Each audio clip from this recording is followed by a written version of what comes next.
యాకోబు పత్రిక 3వ అధ్యాయము మొదటి వచనం నుండి చదువుకుందాం. నా సహోదరులారా, బోధకులమైన మనము మరి కఠినమైన తీర్పు పొందుదామని తెలుసుకొని, బోధకులమైన మనము ఎవరైతే బోధకులుగా ఉన్నారో, బోధకులు అవ్వబోతున్నారో, వారిని కూడా హెచ్చరిస్తూ ఈ యొక్క అవయవాన్ని కూడా హైలైట్ చేస్తూ మాట్లాడుతున్నాడు. బోధకులైన మనము మరీ కఠినమైన తీర్పు అంటే బోధకులకి మరి కఠినమైన తీర్పు ఉందనంట. మరి కఠినమైన తీర్పు. ఎందుకయ్యా ఆ తీర్పు అంటే ముందుకు వెళ్లి చదవగలిగితే అది అర్థమవుతుంది. పొందుదామని తెలుసుకొని మీలో అనేకులు బోధకులు కాకుండుడి. బోధకులు కాకుండా ఉండండి అంటున్నాడు. ఎందుకంటున్నాడు?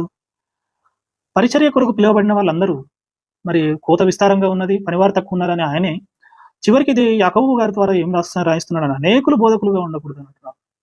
ఎందుకయ్యా మరి ఒకప్పుడు నువ్వే పిలిచావు, మరి ఇప్పుడు ఈ విధంగా మాట్లాడుతున్నావని మనకు ఒక డౌట్ రావచ్చు. కానీ ఎందుకిలా మాట్లాడుతున్నాడని నెక్స్ట్ వచనంలో చెప్తున్నాడు చూడండి. 2వ వచనం. అనేక విషయాలలో మనం అందరం తప్పిపోచున్నాము. అనేక విషయాలలో మనం తప్పిపోచున్నాం. అందుకని మీరు బోధకులు అవ్వకుండా ఉండండి అంటున్నాడు. కానీ ఈరోజు బోధకులు అవ్వడంటే చాలా సులువైపోయింది. వాక్యం తెలియకపోయినా, వాక్యం యొక్క భావాలు తెలియకపోయినా, ఒక ప్రార్థన, 2 వాక్యాలు తెలిసిపోతే అందరూ బోధకులైపోతున్నారు. కానీ నిజమైన క్రైస్తవ జీవితం, క్రైస్తవ యొక్క విలువలు కలిగిన బోధకులు ఈరోజు సమాజంలో చాలా తక్కువ మంది ఉన్నారు. ఆ తక్కువ మందిలో మరి ఇక నిజమైన బోధకులు ఇంకా చాలా తక్కువగా ఉన్నారు. అవి ఏ విధంగా చెప్పగలుగుతారంటే, మనము ఒకవేళ వాక్యం తెలిసుంటేనే మనము వారిని కనుగొంటాం. అసలు నిజమైన బోధకుడా కాదా అని. కానీ అనేక మందికి వాక్యం తెలియకపోవడం వల్ల వాళ్ళు నిజమైన బోధకులని నమ్ముకొని ఆ చర్చిలకు వెళ్తూ వాళ్ళు ఏం చెప్తున్నారు వీళ్ళకి తెలియదు, వీళ్ళేం చెప్తున్నారు, వీళ్ళేం వింటున్నారో వాళ్ళకి తెలియదు అన్నటువంటి పరిస్థితి.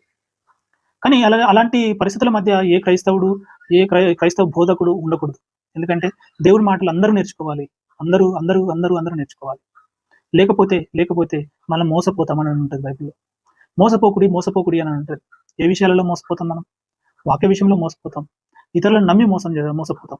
కాబట్టి వాక్యం విషయంలో కూడా మోసపోయే ఛాన్స్ ఉంది గనక, మనం ఏం మాట్లాడుతున్నారో వాళ్ళు ఖచ్చితంగా మనం బైబిల్‌లో చూసి వాటి నిజంగా వాటి ప్రకారం అంటే బైబిల్ ప్రకారం చెబుతున్నారా లేదా అనేది ఖచ్చితంగా మీరు నిర్ధారించుకొని నమ్మాల్సిందిగా ప్రేమపూర్వకంగా కోరుతున్నాను. అదే విధంగా ఇంకా ముందుకు వెళ్లి మనం చూడగలిగితే అనేక విషయాలలో మనం అందరము తప్పిపోచున్నాము అని అంటున్నాడు.